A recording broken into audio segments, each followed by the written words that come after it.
This is our the webinar for August 2021, and we are glad to have everybody on board. Thank you very much. And so we go right ahead.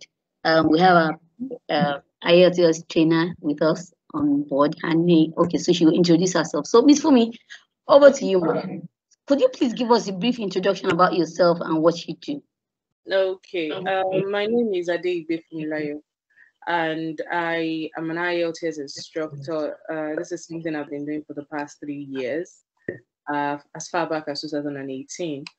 I'm not just an IELTS instructor. I was once an IELTS, test taker, and that was where the whole journey began. I wanted to write IELTS as far back as 2018, and I wrote it after a month of preparation, and thankfully I aced it. And where I took the test, I was retained as an IELTS instructor because of the outstanding result.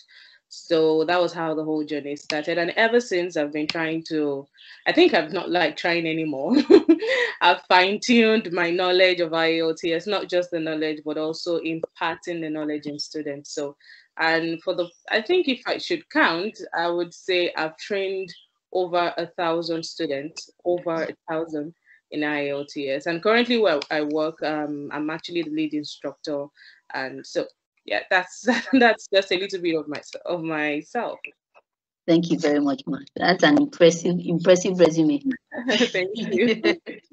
So I've heard quite a lot of people talk about the IELTS. Can you kindly what exactly is it all about? Well, IELTS is like an English language. Okay, the full meaning of IELTS is International English Language Testing System. It's actually a test you take to assess your English language ability. For example, if you're thinking of migrating to any English-speaking country, prominently United Kingdom, United States of America, Canada, Australia, New Zealand, most of this government would always require that you take this test to see if you can communicate in the official language. So most of the time, if you're thinking of relocating abroad or getting a work abroad or even international admission, you'll be required to take IELTS. So it's just a language test. And eventually, if you're able to prepare yourself and get the knowledge when it comes to IELTS, you should be able to. It's a very simple test, I must say. Thank you very much. That makes life easier. So, so how does IELTS benefit me as a person? You've told me it's all about speaking English. How does it benefit the individual? Well, as an individual, it's going to be of great help if because usually as Nigerians we always try to should I say broaden our horizon as regards either education, get more work experience, and some of the time some people are just not comfortable with the situation of the country and they just want to relocate to a better place.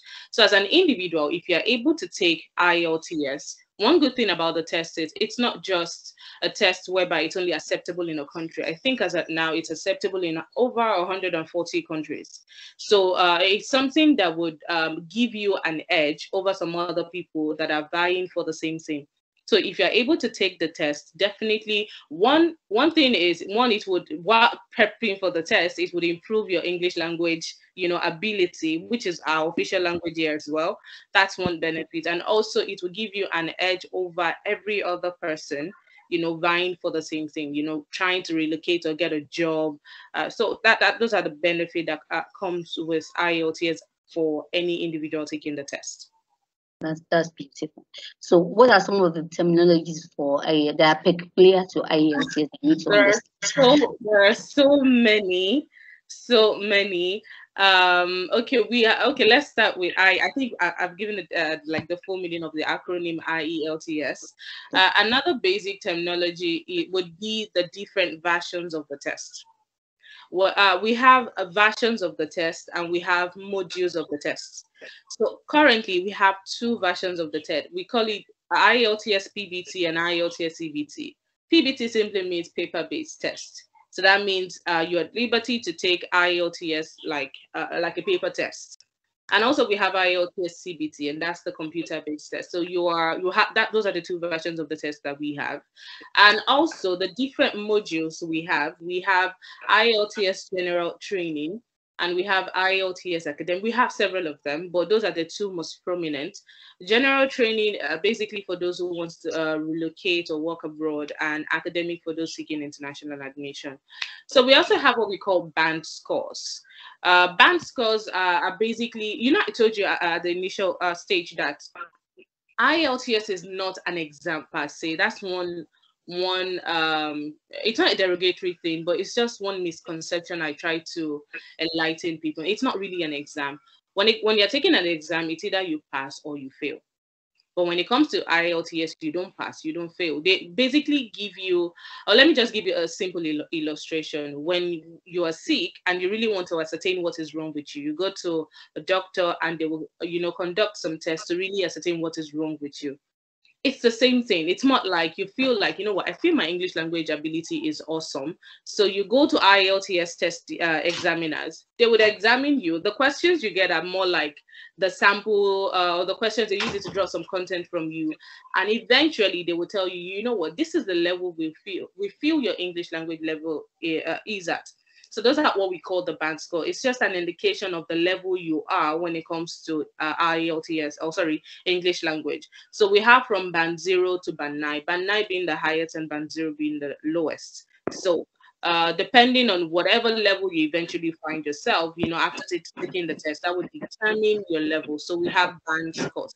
We have them in whole numbers and we have them in half bands as well. So we have, say, 8.5, we have 9 as a whole number, we have 7.5, that's like a half band. So we have them in that range. Another terminology would be the aspect of the test. We have the listening, the reading, the speaking, and the writing test. So these are the aspects of the test. Another terminology would be the test report form. A lot of people would say my results, yeah, your result, but the real word is actually test report form. So that's like the eventual, like the certificate you get after your test, that okay, this is it. So those, I feel those are the basic terminology that if you're taking IELTS, you should be abreast of. Thank you, Ma. That's really enlightening. I was just listening, I just nodding my head. Really? So I didn't know this. Okay. Thank you so very much, Ma. That's really good. So you explained. The next question I have, I think you've explained really that how many types of exams you have. You said so. You've explained that, but okay, does it now mean we actually have more than that too? Those are just the two most prominent. Oh, okay. Because I went on the site. I saw something like VI. Yeah, we have IELTS UK VI. Okay, let me mention the different types that we have. We have IELTS general training. We have the general training module. We have the academic module. We have IELTS academic UK VI. So I studied the other time that IELTS academic is basically for those seeking international admission, right? But IELTS UK academic UK VI is only acceptable in institutions in UK. So there are some institutions in UK that would specifically ask you to take a UK VI academic test. So that's the function of that. And also we have IELTS life skill tests. We have A1, we have B1, I think we have B2 as well. So these life skill tests are basically for those seeking to relocate to the UK again, and perhaps to meet your spouse, or you're going on a visit. So you would not be taking all 4 aspects of the test when you're taking any life skill test. I think the one we would usually take in Nigeria is the A1 test, the life skill A1 IELTS life skill A1 test. Basically for anyone trying to join their partners in the UK. So you'll be required to. So these are the various versions of the test that we have. That's really enlightening. Really, I didn't know this. Thank you. Okay, so this you've explained all the major. Now all these aspects of the IELTS. Okay. Are there different exams for them? I mean, is it aside from those 4 you mentioned? Are there different exams for each one? For instance, the general versus the academic. Are they different exams? No. Okay. Let's do it this way. Let me start with I told you that we have about 2 that are quite prominent, and that's the academic version module of the test and general training module of the test. These 2 are basically the same. You are going to write the listening part, the reading, the writing, and also you are going to take all 4. The major difference between these two is the reading aspect and the writing aspect. If we have an IELTS test taker taking the general training part and an academic part, a test taker taking the general training would not be writing the same reading and writing test as that of an academic student. But both of them will be taking the listening and the same listening and speaking tests. But the reading and the writing aspect will differ for general training and academic. Okay, now let's now bring IELTS academic UKVI into the picture. The same tests, an IELTS, a test taker taking the ordinary IELTS academic test would be taking, there's the same thing an IELTS academic UKVI, a test taker would also be taking. They'll be taking the same test. It's still the same 4 versions, 4 modules, but the only difference would be in the test report form they get at the end of the day.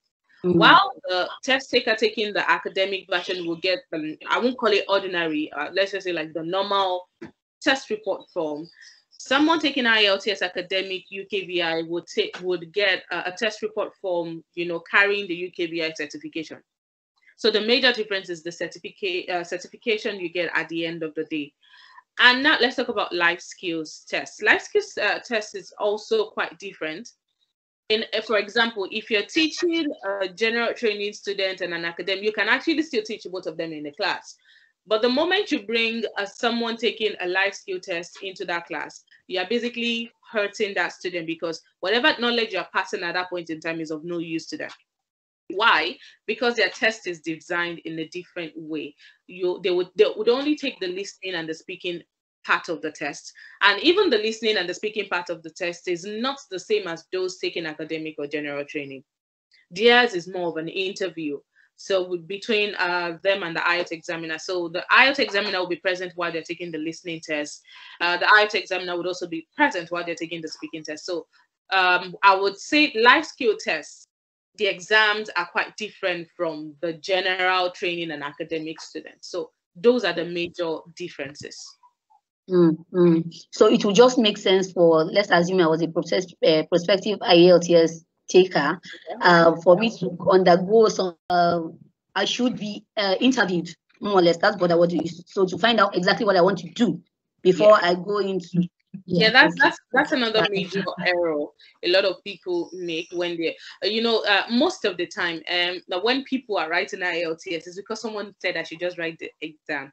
So you see people coming into your class and they're like, you know what, they say I should write IELTS, and you'll be asking, okay, what version of the test do you want to take?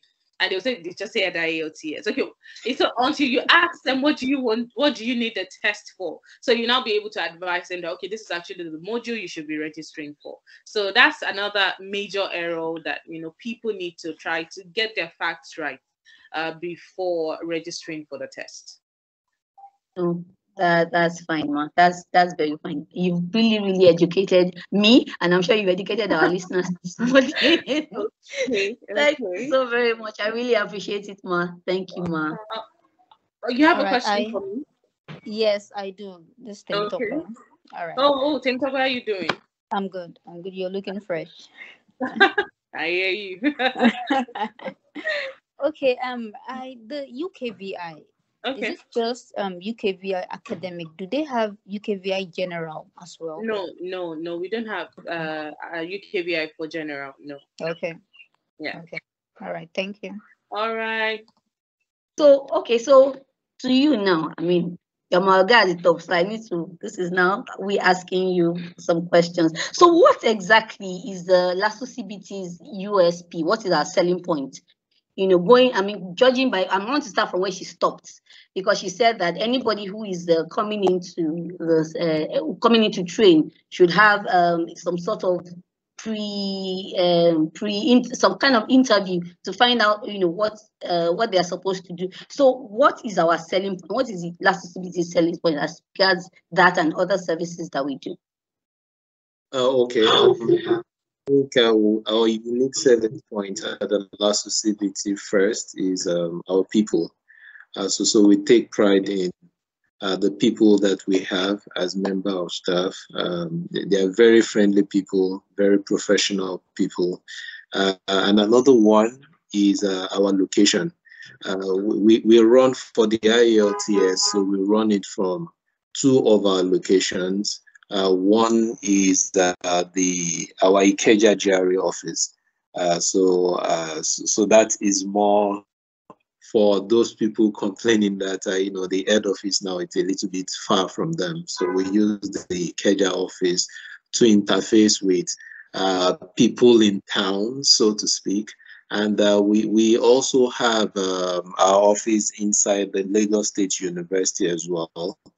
So when people are looking to come to a place that is very conducive, so which is one of the reasons why the CBT, the LASU CBT, was set up. So we set up with just one main goal in mind, which is to make it as comfortable, as convenient as possible for exam takers. And to summarize really quickly, people were really very proud of the people that we have at the CBT. We're very proud of the services that we offer, and our locations too, very top-notch, very convenient, and very conducive. And I'm sure people will fall in love with it. Yeah. Thank you, sir. Thank you very much. That was very, very explanatory. Thank you. Okay, hi. I can hear you. Oh, beautiful. So the next question I have is where is LASU CBT located? Okay, ma. LASU CBT is located inside LASU main campus, Ojo. It's inside the main campus. When you get to the main campus, just ask anybody you see there, any security. Ask them, tell them you're going to LASU CBT 18. They will direct you down to our location. Is that the only place that we are looking? Mr. Kazim mentioned something about Ikeja. So you're assuming I can't come all the way to LASU. I mean, is there any other place I could go to? Did you hear that, please? Yes, if I could pick it from the other location that we do have is the Ikeja GRA, just like I mentioned earlier. So the Ikeja GRA office is also a very beautiful place.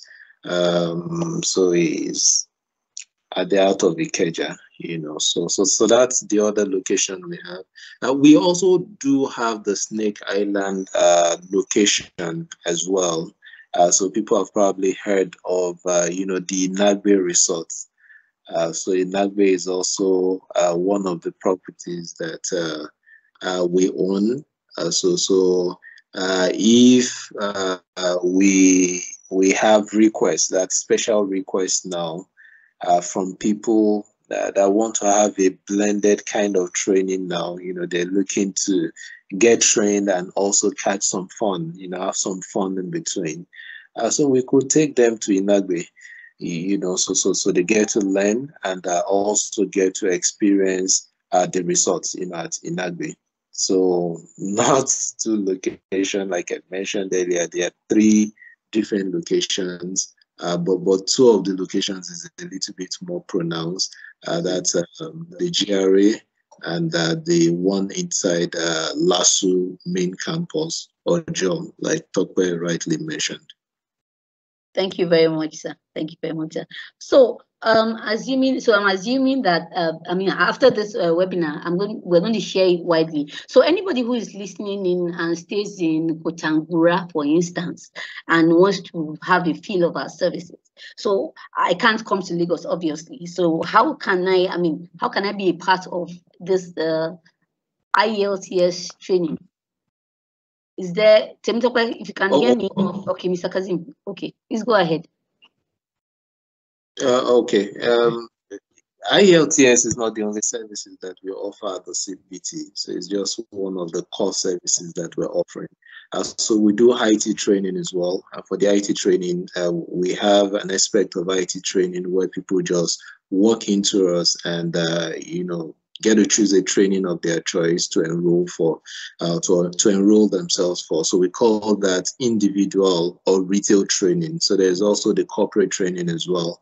So just like we do for some of our retail IT training classes and the corporate classes, we don't do them in the classroom. especially now during the time, we're in the time of COVID now. So some people have reservations about being in an environment where you have a lot of people. So we do from time to time set up this hybrid classroom environment where some people that would like to have a field, that would like to attend their class in the classroom can do so in the classroom, and we can have others also join remotely. It's like we're doing this now via Teams, via Microsoft, to facilitate most of our online sessions. So it really doesn't matter where people are, whether they are here in Lagos with us, or they just feel a little lazy, to come to the LASU CBT Center or to come to the Ikeja office. They would like to receive the classes, the lectures at the comfort of their home. They are very much welcome to do so. So we have technologies in place that can enhance their learning, that can facilitate that one. Thank you very much, sir. Thank you very much. You've explained a whole lot of what I really wanted you to talk about. Mr. Mtokwe, welcome back. Are you there with us? Yes, I'm here with you. Okay. So how can I get in touch with LASU CBT? I mean, apart from visiting any other physical locations, like Mr. Kazima said, any other way we can, are you on social media, things like that? Yes, you can actually send us a mail. You can send a mail to info@lasucbt18.com, or you call Temitope at 09137877993, or Miss Bimbo too. You can also call her too if you have any inquiry. Our number is 0905 74205552. So if you want to reach any of us, you can just call that. Okay, right. That's beautiful. Thank you. You can also reach us on social media. We have a YouTube channel, like Mr. Kazim has mentioned. We're also on LinkedIn. We're on Facebook, and we're on Instagram. LASU CBT18 is our handle. So you can reach us anytime on any one of those mediums. Mr. Kazim, do you have any closing remarks to share with us? Yes, I would like to say a very big thank you that I've joined. Nice to come have an experience of what the LASU CBT looks like, if people haven't done so already. And just really quickly, I remember that mentioning, the GRA office, and I forgot to actually give the address, right? So the address of the GRA office is 6 Eshubai Street, GRA Ikeja, right? So we'll be expecting people to come check us out.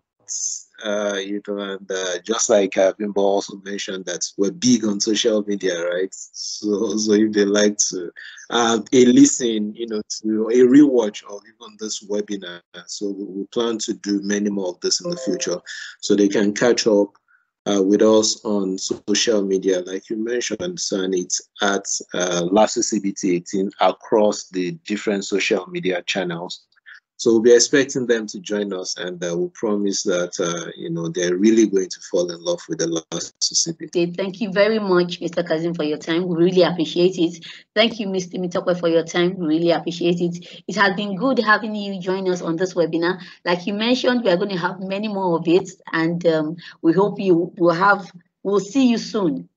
Either you call myself or you call Mr. Mitokwe, or follow us on social media, and we'll be glad to have you enjoy the services that we have to offer. Thank you very, very much, and have a lovely day. Bye-bye. Yeah.